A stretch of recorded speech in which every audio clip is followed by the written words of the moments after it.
Alors aujourd'hui, on va continuer et finir notre série de messages sur Jésus et la prière. Donc on est rendu au 4e et nous regardons différentes choses pour lesquelles Jésus a prié et pour voir comment nous pouvons nous en inspirer pour améliorer nos vies de prière en suivant l'exemple qu'il nous a donné.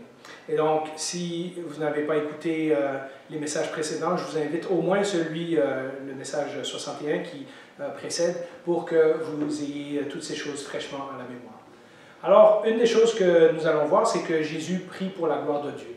Alors, ce sont des choses, parfois on dit ces choses-là, on a ces paroles-là dans nos chants et on ne comprend pas exactement toujours ce que ça veut dire, et j'espère pouvoir vous l'expliquer correctement. Dans ce texte, ça apparaît assez clairement.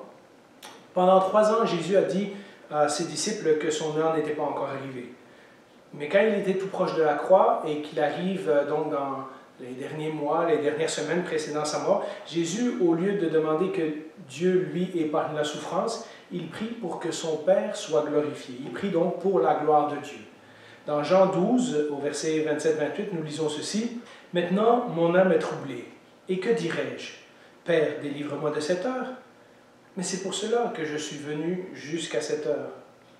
Père, révèle la gloire de ton nom. » Une voix vint alors du ciel, « J'ai révélé sa gloire et je la révélerai encore. » Avec sa mort qui approche, on pourrait croire que le désir de Jésus, ça serait de vouloir un autre chemin. Et pourtant, tout comme David le fait régulièrement dans les psaumes, Jésus réfléchit à « est-ce que c'est ça que je vais dire? » Mais non, c'est exactement pour ça que je suis venu. Eh bien, Jésus répond à sa propre question. Est-ce que je vais demander au Seigneur qu'il m'épargne ce chemin? Mais non, c'est justement pour faire la volonté de Dieu et pour révéler la gloire de son nom que je suis venu. Jésus avait réfléchi certainement beaucoup avant la question de sa mort à plusieurs reprises. Mais lorsqu'il est à Jérusalem pour sa dernière semaine, il sait que sa mort est la seule façon dont son Père sera glorifié. Celui qui nous a dit de prier que ta volonté soit faite a fait exactement cela. La volonté de son Père est qu'il meure pour les péchés de l'humanité et Jésus accepte cela.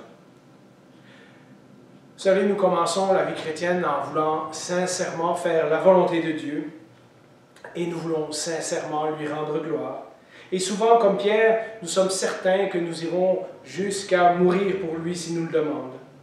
Mais peu à peu, en cours de route, nos objectifs changent et nous détournons ce que nous voulions faire pour la gloire de Dieu et tout à coup, c'est notre propre gloire, notre confort, notre succès, notre bien-être personnel, notre bonheur qui deviennent les motivations principales et non plus la gloire de Dieu. En cours de route, nous pouvons même, lorsque nous sommes dans le ministère, comme un de mes amis le dit souvent, faire attention de ne pas voler la gloire de Dieu. Nous pouvons, lorsque nous sommes pasteurs ou impliqués dans des responsabilités d'église, etc., lorsque nous sommes musiciens, attirer la gloire vers nous. Les gens nous remarquent, les gens nous apprécient, les gens nous mettent sur un piédestal au lieu de faire la gloire de Dieu. Vous savez, une façon de savoir si on cherche notre propre gloire, eh bien, la façon dont nous vivons en dit souvent beaucoup plus sur nos convictions théologiques que ce que nous disons. Si nous disons que nous voulons la gloire de Dieu, mais que nous faisons tout pour attirer la gloire sur nous, eh bien, souvent nos actions parlent plus fort que nos propres paroles. Dans le cas de Jésus, c'est en glorifiant son Père que son Père l'a glorifié en retour. Dans Jean 12, 23, ça dit « Jésus leur répondit, l'heure où le Fils de l'homme va être élevé dans sa gloire est venue. » Alors ça, de nouveau, c'est une expression bizarre, être élevé dans sa gloire. Est-ce que Jésus parle d'aller au ciel? Jusque-là, dans son ministère, Jésus avait été relativement en sécurité. Il savait que son heure n'était pas encore venue, mais maintenant, il sait que lui, le seul homme innocent de toute l'histoire humaine, va être arrêté et condamné comme un criminel. Et pourtant, c'est justement le moment où le Fils est élevé sur la croix qui va devenir le moyen que Dieu a choisi pour glorifier son Fils. La gloire de Dieu, étonnamment, vient souvent enveloppée de souffrance. En d'autres mots, Dieu nous rend faibles afin que lui, il soit fort. Vous voyez comment ces deux choses se rejoignent? Dans 2 Corinthiens 12, 9, vous connaissez cette fameuse phrase de l'apôtre Paul, il m'a dit « Ma grâce te suffit, car ma puissance s'accomplit dans la faiblesse. » Et donc, c'est dans la mort de Jésus sur la croix que le Père est le plus glorifié. Bien sûr, nous ne mourrons pas, la plupart d'entre nous ne mourront pas sur une croix. Mais combien de fois, dans l'épreuve, ou même dans les bons jours, nous prions pour que Dieu soit glorifié au travers de notre vie? Combien de fois nous trouvons ça normal quand nous avons des bonnes journées et nous oublions de rendre la gloire à Dieu? Mais combien de fois, quand nous avons des mauvaises journées, nous pensons que nous ne pouvons pas glorifier Dieu parce que dans le fond, ça va mal? Une des façons les plus importantes et pourtant les plus simples de glorifier Dieu, c'est en obéissant à sa parole. C'est en restant fidèlement attachés à lui, bon jour ou mauvais jour. Quand nos vies sont conformes à la parole de Dieu, malgré que nos vies semblent bien faibles, les gens qui nous regardent sont attirés par le Père. Jésus l'explique d'une autre façon dans Jean 15, versets 7 et 8. Vous voulez savoir comment glorifier Dieu? Regardez. Si vous demeurez en moi et que mes paroles demeurent en vous, vous demanderez ce que vous voudrez et cela vous sera accordé. Ce qui manifeste la gloire de mon Père, c'est que vous portiez beaucoup de fruits. Vous serez alors vraiment mes disciples. Vous voyez comment Jésus nous explique comment glorifier le Seigneur.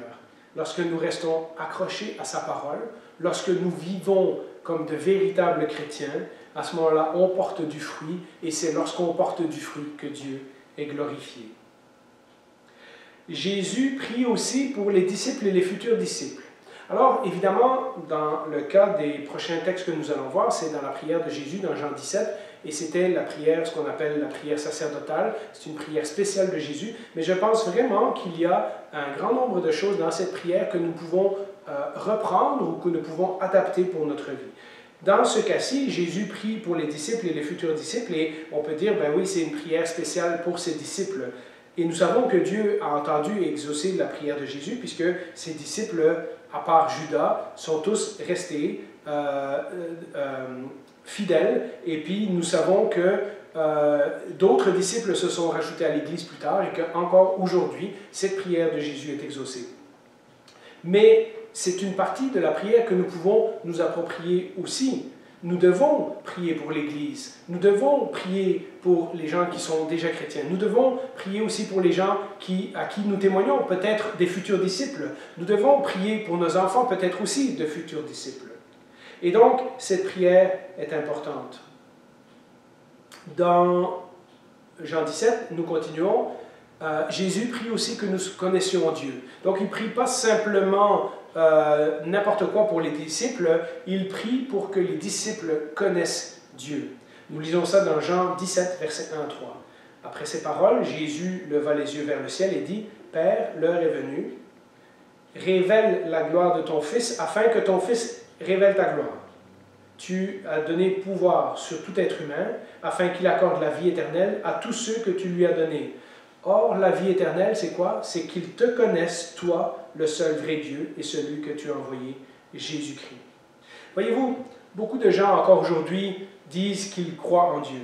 Et il y a même des gens qui se dévouent pour Dieu, il y a même des gens qui font des grands sacrifices pour Dieu. Mais tout cela est inutile s'ils ne connaissent pas véritablement Dieu, s'ils ne connaissent pas le vrai Dieu tel que Jésus nous l'a révélé. Remarquez que Jean dit de Dieu qu'il est le seul et le vrai. Et donc, il n'y a pas d'autre personne que nous pouvons appeler Dieu et finalement dire, comme on entend parfois, que dans le fond, tout le monde appelle Dieu à sa façon, mais on prie tous au même vrai Dieu. En réalité, toute version de Dieu qui ne correspond pas aux Écritures ne fait que donner un faux réconfort aux gens.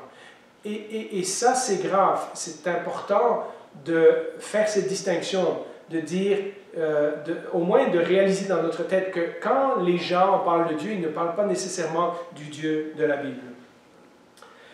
Plusieurs d'entre vous, en me racontant vos témoignages, avaient mentionné que vous avez toujours été conscient de Dieu depuis tout petit, vous étiez sincèrement intéressé, vous priez, vous aviez conscience de la présence de Dieu, etc.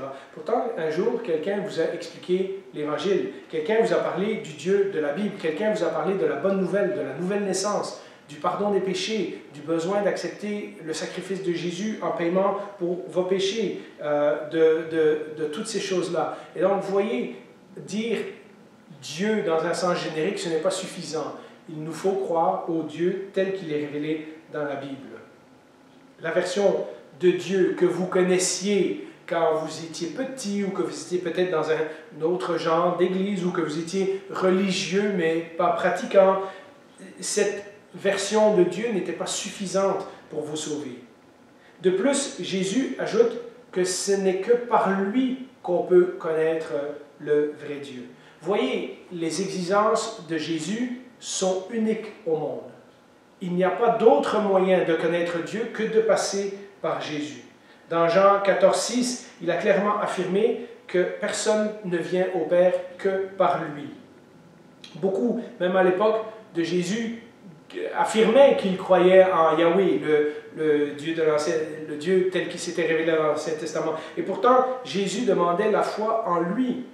Jésus va constamment se confronter à une foule qui dit « Oui, nous, on est le peuple de Dieu, on est le peuple d'Israël, mais qui ne connaissent pas le véritable Dieu. » Essayer de trouver un autre chemin vers Dieu que par Jésus-Christ serait de diminuer la gloire de Dieu, parce que comme nous venons de le voir, la principale façon dont Dieu est glorifié, c'est par l'œuvre de Jésus-Christ. Bien sûr, au verset 6 et suivant, Jésus confirme que ses disciples, en tout cas les 11 qui restent, ont compris son message. Mais vous savez, ce n'est pas parce qu'on a découvert le chemin vers Dieu au travers de la bonne nouvelle de Jésus-Christ que nous avons une connaissance intime et exacte de Dieu. Lorsque l'on devient chrétien, on a une connaissance basique du message du salut, de ce que la Bible nous dit de croire en Jésus pour être sauvé pour le pardon de nos péchés. Mais ensuite de ça, à l'exemple de Jésus, nous devons prier pour que nous puissions grandir dans la connaissance de Dieu, pour que celui que nous aimons, ou celui en tout cas qui nous a aimés le premier, que nous puissions grandir dans son intimité, que nous puissions de plus en plus le connaître, pour que nous puissions devenir de plus en plus émerveillés de lui, pour que nous puissions avoir une connaissance exacte de Dieu et que nous ne nous laissions pas dévier à gauche et à droite. Nous devons aussi prier les uns pour les autres, parce que certains parmi nous sont des jeunes chrétiens, certains d'entre nous sont devenus chrétiens très récemment, et nous devons prier pour qu'eux aussi grandissent dans la connaissance de Dieu. Mais nous devons aussi prier pour ceux, par exemple nos enfants ou d'autres qui nous entourent, à qui nous témoignons, et qui ne connaissent pas encore le véritable Dieu, et qui ne sont pas encore nés de nouveau. Et nous devons continuer à prier pour que le Seigneur se fasse connaître à eux, pour qu'ils viennent à cette connaissance de Dieu, cette connaissance qui sauve. Paul priait ainsi à l'église d'Éphèse, pourtant à des gens qui étaient déjà sauvés. Dans Éphésiens 1, 17, 18, « Je prie que le Dieu de notre Seigneur Jésus-Christ, le Père de gloire, vous donne un esprit de sagesse et de révélation qui vous fasse le connaître. Je prie qu'il illumine les yeux de votre cœur pour que vous sachiez quelle est l'espérance qui s'attache à son appel. » Vous voyez, il y a tout un cheminement, il y a toute une croissance dans la connaissance de Dieu qui vient avec la vie chrétienne. Et nous devons prier pour le connaître de plus en plus. Prier de le connaître pour de vrai signifie aussi que nous devons continuer à nous imprégner de l'enseignement de Jésus et donc de l'Écriture. On ne peut pas attendre d'être au ciel et dire « une fois que je serai au ciel, je saurai comment Dieu est ». Connaître Jésus n'est pas un choix optionnel pour celui qui devient chrétien, mais c'est une nécessité vitale. Nous ne pouvons pas vivre si nous ne grandissons pas dans la connaissance de Dieu et de Jésus, parce que nous ne sommes pas à l'abri de nous faire de fausses idées sur Dieu. celui que même le monde entier ne pourrait pas contenir tous les livres qu'on aurait pu écrire sur lui, mérite d'être connu et d'être connu de mieux en mieux et de plus en plus. La véritable vie chrétienne n'est pas caractérisée par le négatif, ce que nous ne devons pas faire, mais par le positif, connaître Christ pour l'éternité. Et si on change cette perspective, cette approche de la vie chrétienne, eh bien, ça va nous aider à grandir. Nous pouvons nous fixer dans une certaine moralité et dire « Oh, voilà, quand on est chrétien, on ne peut pas faire ça et ça et ça. » Mais vous voyez, alors on reste dans le négatif, on reste dans ce qu'on ne peut pas faire. Cette prière de Jésus nous encourage vers le positif, c'est-à-dire de mieux le connaître. Et vous savez, plus on grandit dans la connaissance de Jésus, plus on grandit dans la connaissance de sa parole, plus les choses que nous ne pouvons pas faire vont s'en aller d'elles-mêmes. Alors, c'est un point important. Lorsque Jésus prie pour ses disciples et pour les futurs disciples, il prie aussi pour notre protection. Dans Jean 17, versets 11 et 12, « Désormais, je ne suis plus dans le monde, mais eux, ils sont dans le monde. Tandis que je vais vers toi, Père Saint, garde-les en ton nom, ce nom que tu m'as donné, afin qu'ils soient un comme nous. Lorsque j'étais avec eux, je les gardais en ton nom.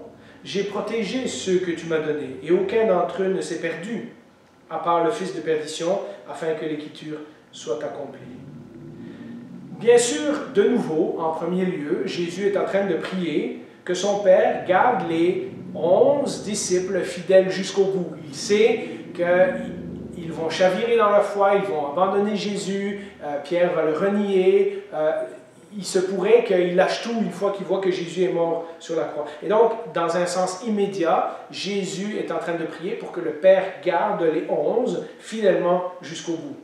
Et Jésus sait aussi que ces 11 vont être persécutés pour leur foi. Et donc, c'était normal que Jésus prie pour eux.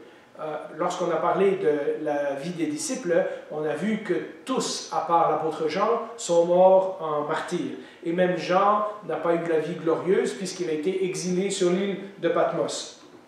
Alors, Jésus, sachant que toutes ces choses allaient leur arriver, et il les a prévenus qu'ils seraient persécutés, puisque s'ils avaient persécuté Jésus, c'était évident qu'ils allaient les persécuter eux aussi. C'est normal que Jésus les prie de les garder en son nom. En son nom signifie que c'est la réputation même de Dieu qui est en jeu. Lorsqu'on dit au nom de Dieu, au nom de Jésus, ça signifie qu'on le prend lui pour témoin. Donc si ça n'arrive pas, eh bien c'est sa propre réputation qui est en jeu. En préservant les siens, Dieu prouve qu'il est souverain, tout-puissant, qu'il ne change pas et qu'il accorde la grâce aux siens à chaque fois qu'ils en ont besoin. Et donc, c'est tout ça que Jésus signifie lorsqu'il dit « garde-les en ton nom ». Rarement dans la Bible, nous entendons parler spécifiquement de la destinée éternelle de quelqu'un, comme ici la condamnation de Judas. Je pense que dans la parabole du riche et de Lazare, on le voit aussi, mais en général, ce n'est pas aussi clair. Mais ici, c'est très clair que Judas est condamné éternellement par Jésus. Et je me demande, alors que Jésus est en train de prier, comment ça a dû l'affecter de prier pour les 11 en sachant que le 12e allait le trahir. En sachant que malgré tout ce qu'il a pu vivre avec Jésus, tout ce qu'il a pu expérimenter de Jésus, le fait qu'il a été choisi par Jésus pour être un des 12, il n'était quand même pas disposé à le suivre jusqu'au bout. Mais il a choisi sa propre vie, il a fait ses propres choix, et ses choix ont eu des conséquences éternelles. Le nom auquel nous devons être fidèles, puisque Jésus parle de les garder en ton nom, mais nous prions au nom de Jésus, eh bien, le nom auquel nous devons rester fidèles, c'est celui de Jésus. Bien que la Bible nous dit que Dieu nous gardera fidèles jusqu'au bout, elle nous dit aussi de travailler de façon diligente à notre sainteté. Mais comme nous ne pouvons pas nous garder nous-mêmes tout seuls, Jésus prie aussi pour nous protéger du monde et pour nous protéger du diable. Dans Jean 17, versets 14 à 16, ça dit « Je leur ai donné ta parole, et le monde les a détestés parce qu'ils ne sont pas du monde, tout comme moi je ne suis pas du monde. Je ne te demande pas de les retirer du monde, mais de les préserver du mal, ou de les préserver du malin. » Le monde et le diable déteste profondément Dieu. Et quand je parle du monde, je ne parle pas des gens, comme on dit en québécois, mais je parle du système du monde sans Dieu. Ils sont ennemis avec lui. Jésus avait déjà prévenu ses disciples à plusieurs reprises, notamment dans Jean 15, versets 19 et 20, que le monde les détesterait. La raison principale, c'est qu'ils suivent Jésus, et que ceux qui suivent Jésus, et c'est encore le cas aujourd'hui dans notre société, dérangent notre société. Ils sont comme des étrangers aux valeurs de ce que notre société promouvoit. Lorsque nous vivons fidèlement selon les valeurs du royaume, nous choisissons de ne pas nous joindre aux valeurs de ce monde qui est en rébellion contre Dieu, ou de ce monde qui ignore totalement les valeurs de Dieu. La Bible nous dit d'ailleurs à plusieurs reprises que ce monde est sous la puissance du malin, en Jean 5, 19, et que Satan lui-même cherche à nous dévorer comme un lion, dans 1 Pierre 5, 8. Nous n'aurions aucune chance contre un tel ennemi si ce n'était de Christ qui prie et qui intercède pour nous, et cela encore aujourd'hui. Vous vous rappelez tous ces passages qui disent que Jésus est auprès du Père et qu'il intercède pour nous. Nous devons et nous pouvons reprendre les mots de Jésus et prier pour notre protection. D'ailleurs, dans le Notre Père, Jésus nous enseigne à prier « Ne nous soumets pas à la tentation, mais délivre-nous du mal », dans le même genre de paroles. Paul nous encourage à ne pas nous conformer au monde actuel. Et il est bon d'être conscient, ou si nous l'avons oublié, de nous rappeler régulièrement que la mentalité de ce monde est ennemie de Dieu et que les gens que nous pensons qui ne sont pas si mauvais que ça pourraient se retourner contre nous à n'importe quel moment. Ce n'est pas une question de vivre dans la crainte, mais nous ne voulons pas non plus être naïfs. Quand les gens nous attaquent à cause de notre foi, nous ne devrions pas être surpris, mais prier comme Jésus nous a enseigné à prier. Alors, si Jésus a prié pour la protection de ses disciples et que nous pouvons demander la protection de Dieu sur nous aussi, il a également prié pour notre sanctification. Dans Jean 17 de nouveau, verset 17, « Sanctifie-les par ta vérité, ta parole est la vérité. » Dans l'Ancien Testament, Dieu demandait que les Lévites soient sanctifiés et mis à part pour son service. Donc, ils devaient faire toute une cérémonie où est-ce qu'ils se lavaient, où est-ce qu'ils jetaient leurs anciens vêtements, etc., pour montrer que maintenant, ils étaient au service de Dieu. Et la doctrine de la sainteté, ce n'est pas la chose la plus populaire aujourd'hui. On aime bien l'idée que Dieu nous aime inconditionnellement, mais on a du mal avec le fait que Dieu veut nous transformer pour devenir saints. Et pourtant, la Bible est très claire. La Bible nous rappelle que nous avons été rachetés à grand prix, que nous avons été rachetés pour appartenir à Dieu et que nous ne nous appartenons plus à nous-mêmes à cause de ce grand prix que Jésus a payé sur la croix. Ceci dit, le fait que Jésus prie pour nous pour que nous grandissions en sainteté signifie que ce n'est pas quelque chose qui nous arrive automatiquement le jour où on s'est converti. C'est une progression dans notre vie chrétienne, et c'est quelque chose auquel on doit travailler et pour lequel on doit prier. La sainteté ne consiste pas dans ce que nous regardons ou non, dans ce que nous mangeons ou non, mais ça implique d'avoir, sur toute chose, la pensée de Christ. C'est-à-dire de penser, de voir la vie comme lui, il la voit. Et Jésus nous rappelle que tout cela, cette progression dans la sainteté, n'arrive que par sa parole. Nous ne pouvons voir le monde comme Jésus le voit que lorsque nous comprenons sa parole. Si nous voulons donc devenir comme Christ, si nous voulons grandir dans la sainteté, nous devons nous remplir régulièrement de sa parole. Et ça, c'est un point encore important. Et puis, Jésus, dans cette prière continue, il prie aussi pour notre unité. Dans Jean 17, versets 20 à 21, « Je ne prie pas pour eux seulement, mais encore pour tous ceux qui croiront en moi à travers leur parole, afin que tous soient un, comme toi, Père, tu es en moi, et comme moi, je suis en toi, afin qu'eux aussi soient un en nous, pour que le monde croie que tu m'as envoyé. » Alors ça, c'est un texte extraordinaire. Jésus est en train de dire que l'unité que lui, il a avec le Père, il désire la même unité pour nous avec lui. Rappelons-nous que l'Église est appelée, ailleurs dans le Nouveau Testament, l'épouse de Christ. Elle a donc une relation spéciale avec Jésus que le monde ne peut pas avoir, que le monde sans Dieu ne peut pas avoir. Cette Église a commencé, comme le dit le texte, avec le témoignage des apôtres, pour ceux qui croiront en moi à travers leurs paroles, mais depuis, elle continue et elle se remplit de tous ceux qui croient au message que les apôtres nous ont donné, et d'une génération à l'autre, nous transmettons à une autre génération le même message des apôtres jusqu'à ce que le Seigneur revienne. Et il y a donc une continuité, même si Jésus, de nouveau, priait spécifiquement pour ses disciples à ce moment-là et pour leur témoignage et pour leur mission dans le monde, nous sommes indirectement liés à cause de leur témoignage et à cause que nous faisons partie de l'Église. C'est le même peuple de Dieu qui se construit, c'est la même Église de Dieu qui se construit depuis 2000 ans. Dieu a décidé que la façon dont les gens viennent à la foi et ce qui les fait entrer dans l'Église de Dieu, c'est par la parole. Nous sommes tous sauvés par la parole. Mais le risque d'être désunis est très réel parce que, humainement parlant, nous apportons parfois nos idées dans l'Église. Alors Jésus prie pour notre unité. Jésus ne prie pas pour une unité artificielle entre toutes les dénominations, ni pour une unité politique. Si tous les chrétiens se mettent ensemble, on va avoir un certain pouvoir au gouvernement. Mais pour unité dans la vérité de sa parole. Cette unité n'est pas nécessairement visible et pourtant elle nous est perceptible.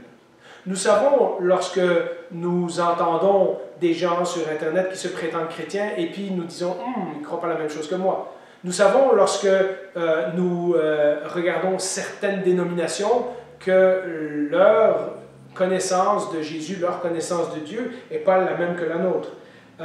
Nous savons quand nous rencontrons d'autres vrais chrétiens que nous faisons partie de la même famille. Et donc cette unité n'est pas toujours visible, mais elle est perceptible. Et cette unité se fait sur la parole de Dieu. Voilà pourquoi, pour revenir à un point précédent, Jésus prie aussi, et nous devons prier pour grandir dans la connaissance, pour justement éviter que nos fausses idées sur Dieu nous divisent entre nous. Et puis, Jésus a prié aussi pour être avec lui.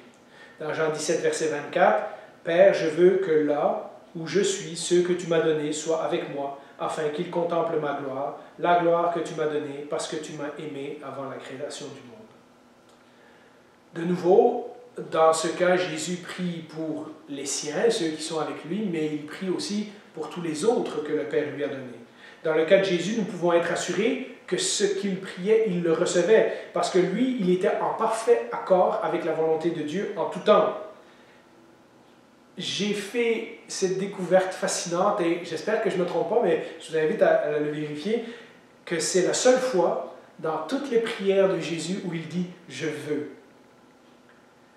Je veux que ceux que tu m'as donnés soient avec moi. C'est quand même extraordinaire. Aucun de nous ne peut dire que toutes nos prières sont répondues. Cette prière, donc, nous donne un grand réconfort, puisque je l'ai dit, Jésus est en parfait accord avec la volonté de Dieu. Toutes ces prières étaient répondues, et cette prière, donc, nous donne un grand réconfort, car nous avons la certitude qu'elle sera exaucée dans tous les temps, jusqu'à ce que Jésus revienne. À chaque fois que quelqu'un appartient à Jésus, Jésus prie pour qu'il soit avec lui, et nous savons que cette personne sera avec lui. Notre plus grand ennemi demeure la mort. Souvent, nous voyons la mort comme un obstacle et une incompréhension. Et c'est vrai que la Bible décrit aussi la mort comme le dernier ennemi. Pourtant, si on réfléchit à la mort, à la lumière de la prière que Jésus est en train de prier, pour être avec lui, donc pour que la prière de Jésus soit exaucée, nous devons passer par la mort. Il n'y a pas d'autre choix. La bonne nouvelle, c'est que lorsqu'un croyant décède, la Bible nous dit que nous sommes directement passés de la mort à la vie. Nous sommes dans la présence de Christ. Être absent de ce monde, c'est être présent avec Christ, nous dit l'apôtre Paul. Et lorsque nous passons par la mort et que nous nous retrouvons directement dans la présence de Jésus, eh bien, cette prière est accomplie. Avec un nouvel enfant dans sa présence, Christ récolte les fruits de son sacrifice au calvaire. C'est extraordinaire de penser qu'à chaque fois qu'un chrétien meurt et qu'il va dans la présence de Jésus, c'est un fruit que Jésus récolte de toute la souffrance qu'il a vécue au calvaire. Au lieu d'être séparés de lui pour l'éternité, lorsque nous affrontons la mort, nous avons parfois peur parce que c'est quitter cette vie qui est pour le moment la seule que nous connaissons. Eh bien, la Bible nous dit que nous nous retrouvons dans la présence glorieuse de Dieu. Pour nous, ça peut sembler une perte, surtout lorsque nous perdons quelqu'un de proche et que nous restons ici. Mais pour Jésus, à chaque fois, pensez-y, c'est une victoire. Son enfant est maintenant avec lui, sa prière est exaucée, la personne pour qui il est mort est avec lui, et ni le mal, ni le péché, ni la souffrance, ni la mort ne peut plus jamais les atteindre. Peut-être que certains d'entre nous seront vivants le jour où Christ reviendra et que nous serons transportés immédiatement dans sa présence, mais pour la plupart d'entre nous, nous devons marcher dans la foi jusqu'au dernier jour en faisant confiance que cette prière que Jésus a dite s'accomplira également pour nous dans notre vie. Ce jour-là, nos yeux le verront tel qu'il est et nous serons comme lui, nous serons transformés pour devenir comme lui, nous dit 1 Jean chapitre 3, verset 2. Bien sûr, si nous lui appartenons déjà maintenant, nous n'avons pas besoin de prier comme Jésus pour être avec lui un jour. Ça, c'est garanti. Jésus l'a demandé à son Père et cela lui a été accordé. Tous ceux que le Père lui a donnés seront avec lui un jour. Mais nous pouvons nous inspirer des paroles de Jésus pour prier que le Seigneur nous donne la force de persévérer jusqu'au bout et de traverser la dernière épreuve, la mort, lorsque notre temps viendra, pour que nous puissions traverser cette épreuve avec sérénité, sachant que tout de suite après, nous nous retrouvons dans la présence de Jésus. Et pour faire des variations sur cette prière, nous pouvons aussi le remercier de nous avoir préparé une place et de le remercier que sa prière sera un jour exaucée parce qu'il nous a dit, il est parti préparer une place afin que là où je suis, vous soyez aussi. Et nous pouvons donc aussi le remercier d'avance de nous avoir préparé cette place et de nous avoir gardé un endroit près de lui. Et nous pouvons enfin, même lorsque nous sommes dans la tristesse d'avoir perdu quelqu'un qui était incroyable, rendre gloire à Jésus que notre bien-aimé est maintenant dans sa présence. Voilà toutes les choses pour lesquelles Jésus priait. Comme je l'ai dit, il y a beaucoup d'autres prières dans le Nouveau Testament, il y a d'autres prières dans la Bible desquelles nous pouvons nous inspirer. J'ai trouvé, en faisant cette étude, que Jésus a prié pour des choses pour lesquelles moi je ne prie pas nécessairement. Et ça m'a vraiment fait du bien. Que notre vie de prière puisse être basée sur les vérités bibliques que nous avons vues, plutôt que sur la spontanéité du moment. On a tendance un peu aujourd'hui à croire que toutes les prières doivent devenir spontanément du cœur, etc.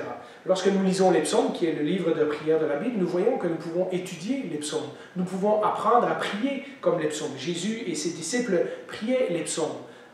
Et beaucoup de personnages dans la Bible utilisent des versets de la Bible ou des versets des psaumes. Et donc, que notre prière, que notre vie de prière puisse grandir en se développant sur les vérités bibliques que nous trouvons, et celles qu'on a vues aujourd'hui et celles qu'on a vues dans les autres semaines. Que nous puissions être inspirés par ces paroles, de grandir dans notre vie de prière. Parce que comme je l'ai déjà dit plusieurs fois, prier c'est bien, mais on peut toujours améliorer notre vie de prière. Amen.